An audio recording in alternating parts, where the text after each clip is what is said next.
আপনারা তুফান দেখেছেন, খুব ভালো লেগেছে, ছিল সর্বোচ্চ বাজেটের সিনেমা তৎকালীন সময়। আপনারা যখন বরবাদ দেখবেন সামনে, বরবাদ দেখে বলবেন ওয়াও এ কি দেখ।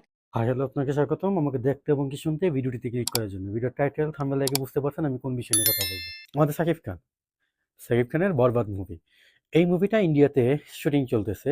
এই মুভিটার কিছু পার্ট সরি কিছু সিন কিংবা সাকিব খানের ওই মুভিতে তার লুক ভাইরাল হয়েছে ফেসবুকে।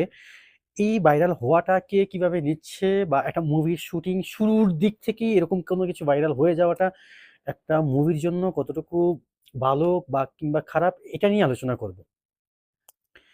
রিসেন্ট এই ছবির পরিচালক মেহেদী হাসান হৃদয় ভাই উনি ওনার ফেসবুক কোনো একটা পোস্টে ইভেন এক ভক্তের কমেন্টসের রিপ্লাইতে উনি বলছে রিসেন্ট খুব শীঘ্রই উনি অফিসিয়াল একটা পোস্টার রিলিজ করবে বরবাদ মুভির। বাংলাদেশ বলেন, ইন্ডিয়া বলেন, যেই কোনো জায়গায় একটা মুভি শুটিং শুরু থেকেই যদি তার কোনো পিকচার, কোনো শুটিং স্পটে কোনো অ্যাক্টর মানে নায়কের লুক, নায়িকার লুক মানে রিভিল হয়ে যায় বা এটা আমার কাছে কেন জানি মনে হয় একটা মুভির জন্য কিংবা ওই পরিচালকের জন্য ভালো কিছু না। কারণ মুভিটা আরো রিলিজ হওয়ার লম্বা একটা সময় আছে। লম্বা সময়। সবেমাত্র শুটিং শুরু। তো এই শুরু অবস্থায় যখন একটা নায়কের লুক বা ওই শুটিং স্পটের কোনো কিছু, কোনো সিন, কোনো ছবি ভাইরাল হয়, এটা মুভির জন্য আমি মনে করি ক্ষতিকর। কিভাবে ক্ষতিকর? যারা মুখিয়ে থাকে এই মুভিটা সম্পর্কে জানবে, দেখবে, মুভি রিলিজের কয়েক সপ্তাহ আগে আপডেট পাবে। ওই ইচ্ছাটা না, ওই আকাঙ্ক্ষাটা, ওই আকর্ষণটা, আগ্রহটা থাকে না। স্টেপ বাই স্টেপ যখন এইগুলা লিক হতে থাকে, গল্প সম্পর্কে কিছুটা ধারণা আইসা পড়ে তখন আর ওই আগ্রহটা থাকে না। হ্যাঁ, অবশ্যই মুভি হলে গিয়ে দেখে, বাট আগ্রহটা আগের মতো থাকে না। আমি যদি এটার এক্সাম্পল দেই, সেই জায়গায় আমি সাকিব খানের 'প্রিয়তমা' মুভিটা আমি এক্সাম্পল টানতে পারি। 'প্রিয়তমা' মুভিতে সাকিব খানের যে বৃদ্ধ হওয়ার যে লুকটা, এই লুক মুভি রিলিজের কয়েকদিন আগে অ্যাকচুয়ালি পরিচালক রিলিজ করছে বা প্রকাশ্যে নিয়ে আসছে। আই থিংক সপ্তাহখানেক বা ২ সপ্তাহ আগে।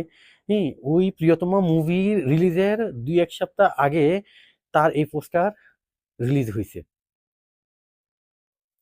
আমি মনে করি ওই মুভির ট্রেইলার বলেন, টিজার ছিল আ যতটুকু না দর্শকদের মনের জায়গাটা করে নিতে পারছে বা ছবিটা দেখার জন্য আগ্রহ বা অপেক্ষা আর সহ্য হচ্ছে না। এই ব্যা এই ভাইবসটা নিতে পারছে, সাকিব খানের এই একটা পোস্টার তার ৩ গুণ বেশি কাজ করছে। একটা পোস্টার, একটা লুক। যাই হোক এই ছবির ক্ষেত্রে বিগ বাজেটের ছবির ক্ষেত্রে লুক, নায়িকার লুক, লোকেশন, তারপর কিছু কিছু সিন বা গল্প, গান এই ব্যাপারগুলা খুবই সিক্রেট রাখা দরকার। এটা মুভির জন্য ভালো আমি মনে করি। তবে হ্যাঁ, এই মুভিতে ভিলেন হিসেবে আছেন মিশা সওদাগর। উনি একটা সাক্ষাৎকারে বলছেন যে এই মুভিতে যেই সকল ক্যামেরা ইউজ করা হয়েছে, যেই লোকেশনে মুভিটা শুটিং চলতেছে, এর আগে পরে বাংলাদেশী কোনো সিনেমায় এসব ক্যামেরা বা এরকম আম প্রযুক্তি ছোঁয়া ডিজিটাল অ্যা কোনো মুভিতে ইউজ করা হয়নি বা ওই ছোঁয়া পায়নি। এত অত্যাধুনিকভাবে কোনো মুভির কাজ করা হয়নি। 'বরবাদ' মুভিতে যেভাবে কাজ করা হচ্ছে বা যেসব ক্যামেরা আ মানে ডিভাইস গুলা ইউজ করা হচ্ছে। ইভেন আমি এরকম একটা নিউজ শুনছি, এই মুভিটা অধিকাংশ শুটিং হচ্ছে ইন্ডিয়ার একটা শুটিং হাউজে। যেখানে কিনা আ আগে একটা সময় ছিল কি আপনার কোনো একটা গানের সিনের জন্য সিঙ্গাপুর কিংবা থাইল্যান্ড আ বিদেশে যেত না। পিছনে কোনো ফেস্টুন বা বড় একটা বিলবোর্ডের পিছনে রেখে ক্যামেরা করে বোঝানো হইতো এটা বাইরের দেশে শুট করা হইছে। বাট ওই গ্রিন স্ক্রিনের যে হাউসটা ইন্ডিয়াতে বিশাল একটা শুটিং স্পট বা হাউস বলেন যেটাই বলেন না কেন, ওইখানে বড়, বড় পরিচালকরা কাজ করে। অনেক বড়, বড় মুভির কাজ হয়। শাহরুখ খান বলেন, সালমান খান বলেন, তাদের মুভিরও ওইখানে শুটিং হয়। সেখানে বরবাদ মুভির শুটিং হচ্ছে। এই ব্যাপারগুলা দর্শক জানতেছে বা এই ব্যাপারগুলা মিডিয়াতে নিয়ে আসা, এটা একটা মুভির জন্য অবশ্যই ভালো। একজন দর্শক বুঝতে পারবে যে একজন পরিচালক নায়কের পাশাপাশি মুভির লোকেশন, মুভির অ্যাম ডিভাইস, কি ডিভাইস দিয়ে মুভিটা শুট করা হবে, কি গিয়ার থাকবে, এই ব্যাপারগুলা প্রতিও তার নজর আছে বা তার অ্যাটেনশনটাও এখানে আছে যে এখানে ভালো কিছু প্রযুক্তি ব্যবহার করে দর্শকদের ভালো কিছু দেওয়া যায় কিনা। এটা অবশ্যই একটা মুভির জন্য ভালো খবর। এই ব্যাপারগুলা হয়তোবা আ দর্শকের সামনে বলতে পারে, নিয়ে আসতে পারে, এটা একটা মুভির জন্য আসলে ভালো কিছু, এই প্রচারণা। বাট নায়কের লুক ভাইরাল করে দেওয়া, নায়কের শুটিং স্পটে কোনো একটা সিন ভাইরাল করে দেওয়া, এই ব্যাপারগুলো আসলে কতটুকু যায় একটা মুভির প্রচারণা শুটিং শুরুর দিক থেকেই, আমার কাছে এটা কখনোই যায় না। ইভেন সবচেয়ে মজার বিষয় যেটা, ইন্ডিয়ার বিখ্যাত একজন পরিচালক মহেশ ভাট ওই শুটিং স্পটে যাইয়া সাকিব খানের সাথে মিট করছে, এই ছবিটাও ভাইরাল হয়েছে। তো ওভারঅল মুভিটা ভালো কিছু হবে। অন্তত অনন্য মামুন সম্পর্কিত যেসব ধারণা আমাদের হয়েছে, এই টাইপ কোনো কিছু আমরা আশা করি না। আর মেহেদী হাসান হৃদয় ভাইয়া ওইরকম মানুষও না, কথায় কাজে ওনার কাজ আগে পরে আমি ওরকম দেখিনি, বাট আমার কাছে আমি যতটুকু ওনার ফেসবুক আইডি ঘাটাঘাটি করলাম, ওনার সম্পর্কে যতটুকু আমি রিসার্চ করলাম, জানলাম, ইউটিউব বলেন গুগল বলেন যতটুকুই আমি জানছি, আমার কাছে অন্তত অনন্য মামুনের মতো বাটপাচিটার মনে হয় না।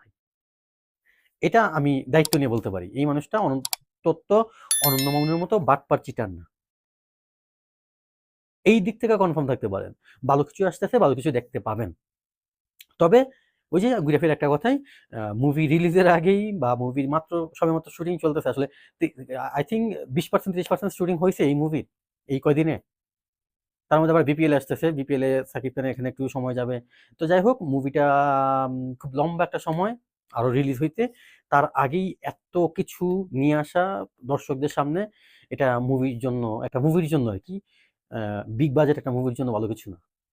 সো আমার এই মতের সাথে আপনার মতামত নাও মিলতে পারে, অবশ্যই কমেন্ট বক্সে কমেন্ট করে জানাবেন। আপনারও ভিন্ন মতামত থাকতে পারে এই বিষয়ে, আমি জানতে চাই, আমিও আপনাদের কাছ থেকে জানতে চাই, শিখতে চাই, বুঝতে চাই। অবশ্যই কমেন্ট বক্সে কমেন্ট করে জানাবেন। ভিডিওটা বেশি বড় করবো না, তবে হ্যাঁ, সাকিব খানের বরবাদ মুভিটা ভালো কিছু নিয়ে আসতেছে সাকিব খানদের জন্য, এই প্রত্যাশাই করি। সে পর্যন্ত সবাই ভালো থাকবেন, সুস্থ থাকবেন। আপনি যদি আমার চ্যানেল নতুন হয়ে থাকেন, স্পেশালি যদি সাকিব খান হয়ে থাকেন, চ্যানেলটা সাবস্ক্রাইব করবেন। আজকে এই পর্যন্তই, টাটা।